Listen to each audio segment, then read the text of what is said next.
I'm going to take a few minutes right now to really emphasize the Wellness for Cancer approach and what we mean when we say the word cancer aware. First of all, to really understand that this is a personalized wellness approach.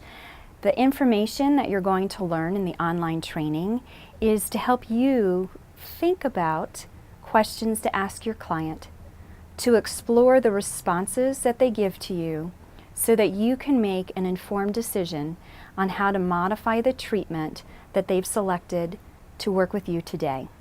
This is not a protocol that says start here, move here, and continue on for the next 60 minutes. We believe, just as oncologists can personalize the treatment for an individual with cancer, that we certainly should be able to modify our facials, our massage, our yoga, and our week-long retreats to personalize these wellness programs for people, whether they've been touched by cancer in treatment or after treatment. I started Wellness for Cancer as a gift card company to send people to the spas. And what I found quickly was that people were turned away from spas. And so our emphasis has been focused on training spas, training wellness centers, on how to effectively work with people with cancer without cancer being the focus of our attention. What we do know is that at least 10% of your clients have been touched by cancer, whether they're in treatment or in survivorship. We also know that in many countries, as high as 90% of people who have been touched by cancer within the recent 2-year time frame are turned away. Our approach really focuses on a few key variables. First is touch. Second, connection. And third is healing. When we think about touch, there's a lot of scientific evidence around just the power of touching someone. What we know is that touch invokes a deep relaxation response. It helps to decrease pain, it helps to decrease anxiety, and it helps to decrease depression. We know that it increases serotonin in the body. It also increases dopamine. We also know from a stress perspective that when we're in stress or fight or flight, our cortisol levels go up. The power of touch has the ability to lower our cortisol levels so that the body can self-regulate. When we talk about touch within the confines and the structures of training, what we're primarily talking about is how to touch the body, where to touch the body, and how to make appropriate adaptations. And those variables are site restrictions, positioning restrictions, and pressure or touch restrictions. The second element is connection. Connection can be thought of two different ways. From the very moment that you meet your client is a connection. So being present with your client, fully 100% with your attention, establishes the rapport that you're going to have with your client for the next hour to hour and a half.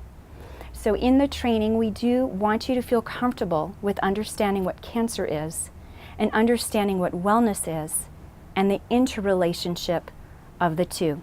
Because your clients are coming for wellness. They're not coming for cancer. They're certainly not coming for the cancer treatment, and they're not coming to be defined by their cancer. Connection also is about a mind-body connection. And our clients, some of them have had a lot of trauma, a lot of somatic responses in their body. And so healing and the power of touch, the power of connection, helps bring the mind and body together. Which brings me to the third variable, which is healing. Healing means being present.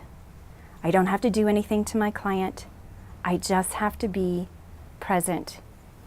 And through that presence, a person is able to reconnect with themselves in whatever way they would like to utilize the next 60 minutes.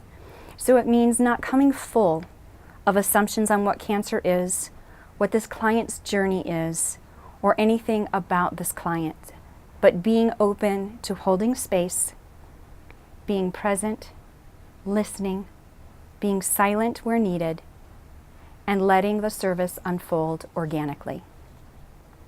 The contemplative components are grounding and mindfulness, having the power of perspective, and letting go of expectations. When we talk about grounding, and we'll do this exercise when we do the hands-on training, when we think of grounding, that means that we ground prior to working with a client. For doctors, many times they use doorways. Going into a client's room, they use a doorway. They ground, they take a moment to breathe. Let any conversations maybe that they just had with a colleague or on the phone with a loved one, or even in a disagreement with someone, they leave it outside the room. They enter the room, they work with the client, and then as they leave, there's another door. They take the moment, again, with the doorknob, to ground, to center, to leave everything behind in that room with that client so that they can prepare to enter into the next room with the next client. After grounding, the next contemplative component I'd like to focus on is mindfulness. Mindfulness is being 100% present. It's dispassionate observation, which means I'm witnessing what's happening, but I'm not getting into the story. May I have feelings? Of course, I'm human. Can I have empathy? Of course, you can. But it's not getting into the story of what your client is feeling, why they have their cancer, if they're going to make their cancer, make it through their cancer treatment. It's not entering into the story, and it's witnessing that we all go through stages of life. The next one is letting go of expectations.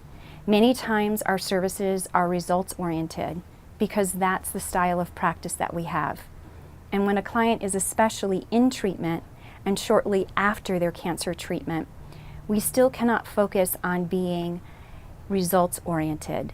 The client's body may not be able to handle that level of touch, that level of rigorous movement, those products that might be focused more on an anti-aging or an exfoliation.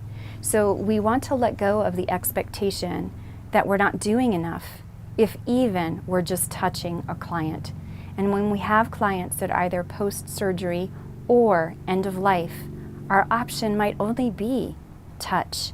And for you to learn and recognize in the hands-on training that just your power of presence, your intention and touch sometimes is all that is required for a client to feel healing and to reconnect with themselves.